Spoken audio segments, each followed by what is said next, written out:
నమస్తే, welcome to 99 TV. లేస్తే నేను మనిషిని కాదని ఒక సామెత ఉండేది వెనకటికి. ఆడికి లేచే సత్తా ఉండదు, ఓపిక ఉండదు. ఇప్పుడు ఆ కేటగిరీలోకి వచ్చేసాడు. జగజ్జేత అని చెప్పేసి తనకు తాను భుజాలు చరుచుకునే ప్రపంచ police American president Donald Trump. బ్యాలెట్లో నా పేరు లేకపోవటం వల్ల మేము ఓడిపోయాం. వినేవాడు రకరకాల భాషల్లో నవ్వుతాడు.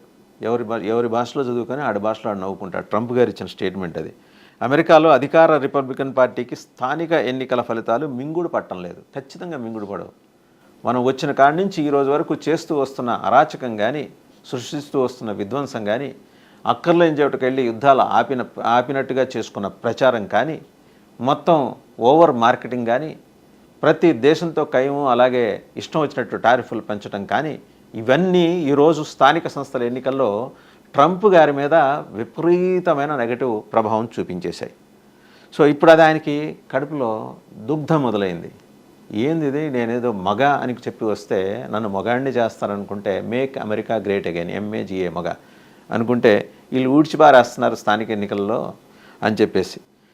బ్యాలెట్లో నా పేరు లేకపోవటం, నెల రోజులకు పైగా కొనసాగిన ఫెడరల్ షట్డౌన్ అంశాల వల్లే రిపబ్లికన్లు అభ్యర్థులు ఓటమి పాలయ్యారు.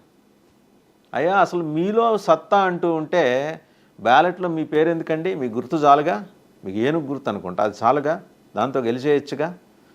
మరి అది ఏ రకంగా సమర్థనీయమైన సమంజసమైన మీ జస్టిఫికేషన్ మెజర్?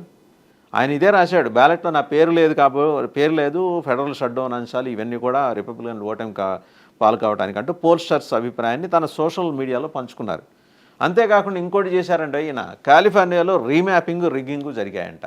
వినేవాడు వెర్రివింగళపైతే చెప్పేవాడు ట్రంప్ అని ఇప్పుడు కొత్తగా సామెతను రీడిఫైన్ చేసుకునే ఒక ప్రయత్నం అయితే జరుగుతోందన్నమాట.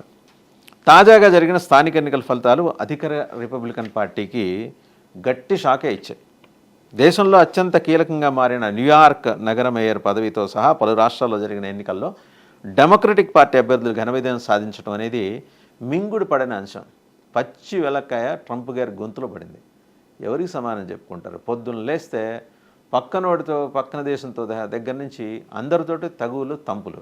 మనకి బాగా నచ్చేది ఎవరంటే ఫీల్డ్ మార్షల్, అదే ఫీల్డ్ మార్షల్ని పాకిస్తాన్లో చెప్పుకుంటూ ఉంటారు. వాళ్ళ ఆర్మీ చీఫ్ ఆయన జనరల్ అసీమ్ మునీర్, వాళ్ళు షహబాజ్ షరీఫ్, ఆయన చేతిలో వాడే చెంచాలంటే షహబాజ్ షరీఫ్, వీళ్ళని పిలిపించుకొని ఇంట్లో మేళతాళాలతోటి మీరు బాజా భజంత్రీలు వాయించుకుంటే మీ ప్రతిష్ట ఇనుమడించదు కదా ట్రంప్ గారు. జరిగింది అదే అక్కడ. ఎందుకనే మీకు ఇంట్లో ఈగల మోత, బయట పల్లకీ మోత అంటే భయపడి మీ పల్లకీ మోస్తున్నారు, మిమ్మల్ని చూసి గౌరవంతో మేయట్లేదు. ఈ ఫలితాల మీద ఆయన ఏం మాట్లాడతాడు? తీవ్రంగా స్పందిస్తూ సోషల్ మీడియా వేదికగా పోస్ట్ పెట్టారు. అందులో రిపబ్లికన్ల ఓటమి కారణాలని ఆయన విపరీతంగా విశ్లేషించి వివరించారన్నమాట. ముఖ్యంగా బ్యాలెట్పై తన పేరు లేకపోవడం వల్లే ఇలా జరిగిందని పేర్కొన్నారు. నేను లేస్తే మనిషిని గాను, నేనుండబట్టి సూర్యుడు తూర్పు దిక్కును ఉదయిస్తున్నాడు. మీకు ముందు చరిత్రలో, వేల సంవత్సరాల చరిత్రలో మిమ్మల్ని మించిన మేరు నగధీరులు ఇట్టాగే చెప్పుకున్నారు, కాలగర్భంలో కలిసిపోయారు. సో మనల్ని మించిన వాళ్ళు లేరనుకుంటే పొరపాటు ట్రంప్ గారు. ఎన్నికల్లో రిపబ్లికన్లు ఓడిపోవడానికి కారణాలను విశ్లేషిస్తూ ఒక పోల్స్టర్ సర్వే అభిప్రాయాన్ని ట్రంప్ ఆయన సోషల్ మీడియా ప్లాట్ఫామ్ ట్రూత్ ఉంది కదా ఆయనకి, ట్రూత్ అని, అంటే ఆయన భావించింది ట్రూత్ అనమాట. అందుకని ట్రూత్ అని పెట్టుకున్నాడు. ఆ ఖాతాలో ఆయన పంచుకున్నాడు, బ్యాలెట్లో నా పేరు లేదు, నెల రోజులకు పైగా కొనసాగుతున్న ఫెడరల్ షట్డౌన్, ఇవే రిపబ్లికన్లు ఓడిపోవటానికి కారణమే అని చెప్పేసి ఇప్పుడు ఈ పోస్ట్ వైరల్ అవుతోంది. ఎన్నికల ఫలితాలు తమకు వ్యతిరేకంగా రావడంతో ట్రంప్ కాలిఫోర్నియాలో జరిగిన ఎన్నికలపైన కూడా తీవ్రమైన అసహనం. ఏంటంటే అక్కడ రిగ్గింగ్ జరిగిందట, రీమ్యాపింగ్ జరిగిందట. టెక్నాలజీలో మీరు కింగులు కదండి, తోపులు కదా, మీకు తెలియని రిగ్గింగు, మీకు తెలియని రీమ్యాపింగ్ అక్కడ చేసేవాళ్ళు ఎవరుంటారు? సో మనం ఓడిపోయామంటే కారణాలని సకారాత్మకంగా విశ్లేషించుకోవాలి. ఒక ప్రొయాక్టివ్ అప్రోచ్ తోటి ఒక హంబుల్గా అంగీకరించాలి, వినమ్రంగా. మా ఓటమికి గల కారణాలను మేము విశ్లేషించుకుంటున్నాం, ఒకవేళ మా వైపు నుంచి పొరపాట్లు తప్పులు ఏమన్నా జరిగి ఉంటే తప్పనిసరిగా సరిదిద్దుకుంటాం. We are at the service of lotus feet of the voters అని చెప్పుకోగల సమర్థత, దక్షత ఉండాలి. వయసు పెరిగింది, దాంతోపాటు ప్రపోర్షనేట్గా అహంభావం పెరిగి అటు డెమోక్రట్లని, పక్క దేశాల వాళ్ళని, అలాగే ప్రత్యేకించి ఆసియా దేశాల వాళ్ళని మీరు చీకొడుతూ మీరు చేస్తున్న చీత్కరింపులు, ముఖం మీదేమో ప్లాస్టిక్ నవ్వులు, తెరనకల నుంచి అడ్డగోలుగా పెంచుకుంటూ వస్తున్న టారిఫ్లు, ఇవి సార్ ట్రంప్ గారు మిమ్మల్ని, మీ పార్టీ అభ్యర్థులను ఓడించింది. పాపం వాళ్ళ వ్యక్తిగత చరిష్మా ఉన్నా మీ మూలాన వాళ్ళు గెలవలేకపోయారు. మీ మీ బ్యాలెట్లో మీ ఫోటో లేదు, మీ పేరు లేదన్నారు కదా, అది పెట్టుంటే వాళ్ళకి కనీసం దాన్ని ఏమంటారు డిపాజిట్ కూడా దక్కుండేది కాదేమో అనే అభిప్రాయాన్ని అమెరికన్ మీడియా వ్యక్తం చేస్తుంది. బయట వాళ్ళు ఎవరో పని చేశారంటే చైనా వాడికి మనం అంటే పడదు, మరి పక్కన దేశం వాడికి మనం అంటే పడదు, లేకపోతే ఇస్లామిక్ కంట్రీస్కి మనం అంటే పడదు, కాబట్టి వాళ్ళు అలాంటి ప్రాపగాండా చేస్తున్నారని. ముందర మన దగ్గర విషయం ఉంటే పక్కన వాళ్ళ గురించి మాట్లాడాల్సిన అవసరం లేదు. ఇప్పటికైనా ట్రంప్కి దిస్ హై టైం. మీ ఇన్ని నెలల పరిపాలనా కాలంలో మీరేం చేసుకుంటూ వచ్చారో రివ్యూ చేసుకోండి.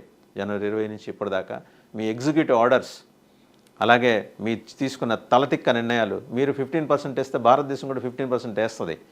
సో ఎంతసేపు మీకు అనుకూలమైన మార్కెట్లు క్రియేట్ చేసుకోవడానికి ప్రత్యేకించి Asian countries, under developed countries నుంచి మీరు రేర్ ఎర్త్ మినరల్స్ని ఎక్స్ప్లోర్ చేసి దాన్ని తస్కరించుకెళ్ళిపోవడానికి మీరు వేస్తున్న ఎత్తుగడలు, మీరు విసురుతున్న పాచికలు ప్రపంచానికి అర్థం కావట్లేదు అనుకుంటున్నారా?